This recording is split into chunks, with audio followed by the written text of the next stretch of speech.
Hey, this is Dr. Steve Ranicki with Dr. Ranicki's Creating Wellness Center in Savannah, Georgia. I want to share with you a little lesson that was taught to me a long time ago that's really made a big difference for me in my life, and I think it can help you out in a lot of ways as well. It's called the Big Rocks Parable. And the way it goes is like this. Many years ago, there was this ancient teacher who had a class full of students, and one day he walks into his class and he reaches down below a workbench and he pulls out a big jar.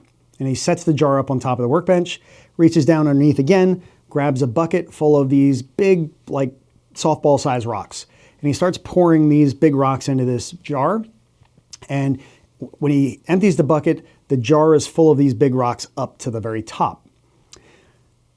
And he doesn't say a word, but then he just reaches down and he grabs another bucket and it's got smaller rocks, so a little bit smaller than golf balls. And he starts pouring those in. And then he shakes the jar a little bit so that the golf ball rocks start to settle down. And then he pours some more in, shakes it again, pours some more in. By the time the bucket is empty, it's filled up to the top now. And he says, "Class, is this jar full?"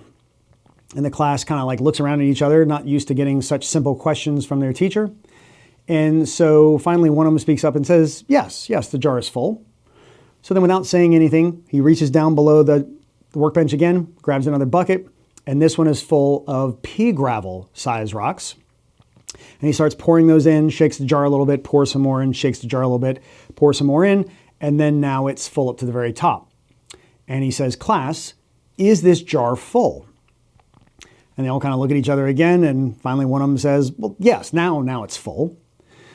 So he reaches below the desk again, grabs another bucket. This has got sand in it, does the same thing, starts pouring the sand in, shaking it, pouring some more and shaking it, and then says, "Class, is this jar full?" And they say, "Yes, now it's really full." He does the same thing one more time, but with a bucket of water, pours the water in. And now it's full up to the very top with the big softball size rocks, the golf ball size rocks, the pea gravel rocks, the sand, and the water, filled to the very top. And he says, "Class, what is the importance of this lesson? What am I trying to teach you?"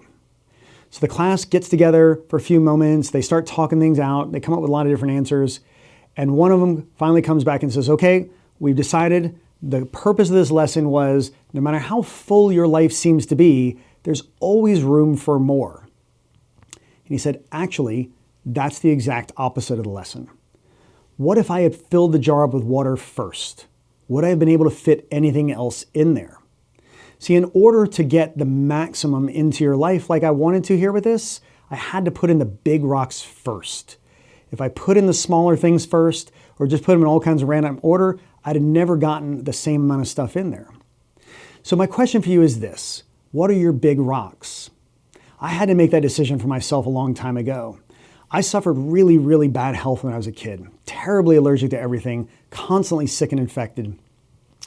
Asthma that was making it to where I felt like every day was a fight to survive. And chiropractic completely revolutionized my health. So much so that I realized that that was one of the biggest priorities for me, was to never go back to feeling that way again. And that I was going to be a chiropractic patient for the rest of my life. In fact, by the time I was 12 years old, I'd already decided because of that I was going to be a chiropractor. So for me, one of my big rocks has always been maintaining my health, because when I didn't have it, I couldn't do anything. I was a 7 and 8-year-old kid, but not able to go out and ride my bike or play with the other kids. I couldn't have chocolate at Halloween or Easter like all of the other kids would do. My health really dominated my life, and it really limited me in so many ways. Then, as I got out of chiropractic school, and I began working for another chiropractor, I noticed things about his practice. And his practice was amazing. It was big. It was super successful. Still to this day, the biggest and most successful practice I've ever seen and been in. There were 6 doctors working there at most times, but he was on his 4th marriage. And that was another lesson for me. That was another big rock, something I wasn't willing to let happen. I want to help as many people as possible. Taking care of as many patients is very important to me, but staying married is another thing that's very important to me. And so I made decisions to not let my practice become something that squashed and inhibited my marriage from thriving. So there's been many other things like that that have become big rocks for me. And I've found ways to fit many other important, but nonetheless not quite as critical things in my life all around that. And I'm sharing this with you because of this reason. So very often patients come into me and their health is a shambles. Their life is a mess in so many ways.